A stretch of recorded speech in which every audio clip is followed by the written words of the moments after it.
Hello everyone and welcome back to the Football Insider Gaming channel. Today we are looking at who Football Manager ranks as the best midfielders in the Premier League. So we're going to count down their top 10 on the game. If you enjoy the video, please leave a like and subscribe to the channel as well. But we'll start, and at number 10 is Manchester City's Bernardo Silva.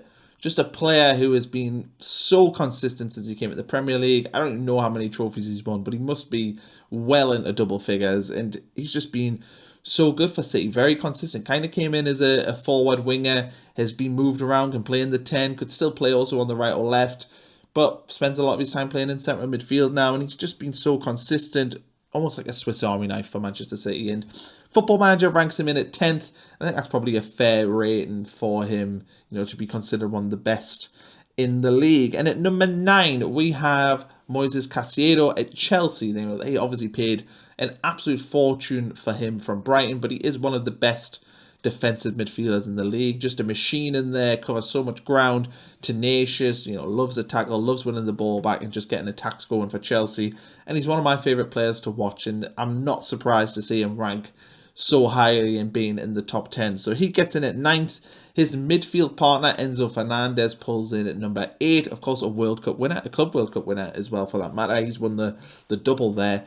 And I think Fernandez, they paid a lot of money for him, and maybe they haven't quite got the value for him yet, but I think overall Chelsea, if they have Fernandez anchoring that midfield for 10 years, they're going to have a lot of success because he is just a fantastic footballer.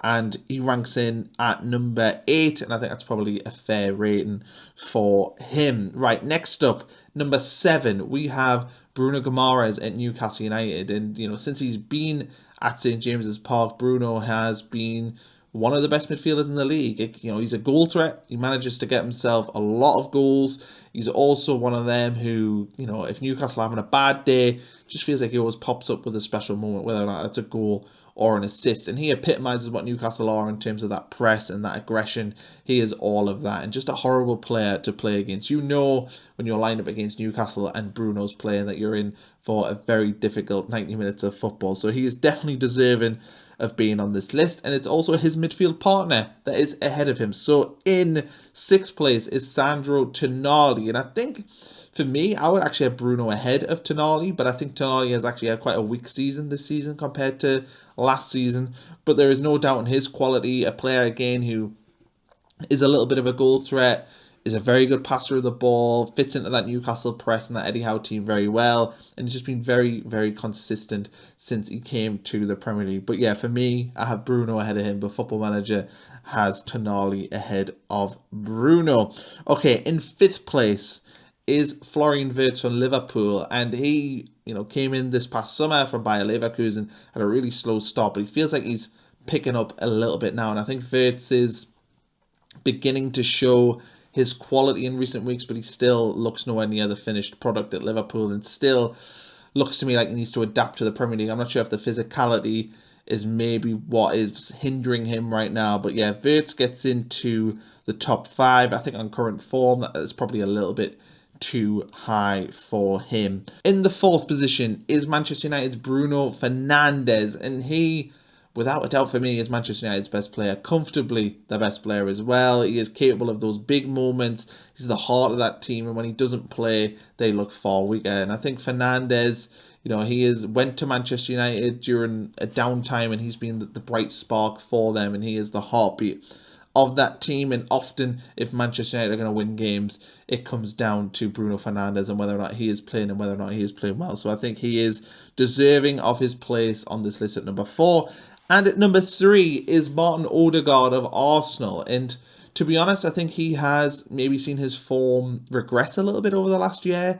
I think Odegaard, when he first came to Arsenal, was a breath of fresh air, and I thought he did really, really well. But as the Premier League's got more physical and is moving away maybe from traditional sort of Pep Guardiola style of short passing, I think Martin Odegaard's influence on the league has waned a little bit. In Arsenal, I don't know if they necessarily need a player like him anymore, especially with the way that they play. But he ranks in at number 3. I think that's a little bit high. I think Odegaard, if I was picking on this list, I think there are plenty of other players who are lower than him that I would rather have over Martin Odegaard.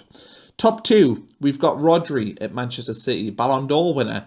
Of course, he's had a very significant injury which has hindered him, but a fully fit Rodri arguably should be number 1 on this list. An incredible footballer, as we all know.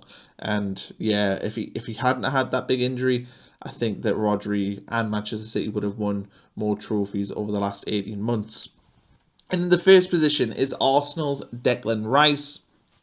And, you know, he came from West Ham for 100 million, and he has managed to kind of make that look like not necessarily a bargain, but like a good deal for Arsenal. And often these players that went for huge fees struggled with that. You know, you look at world football, and a lot of the players who've transferred for like 80 million plus have really struggled to sort of stamp their authority. But Declan Rice has not. He's been absolutely stellar for Arsenal since he's signed in there. So it's no surprise to see Football Manager rate him so high in the number 1 position.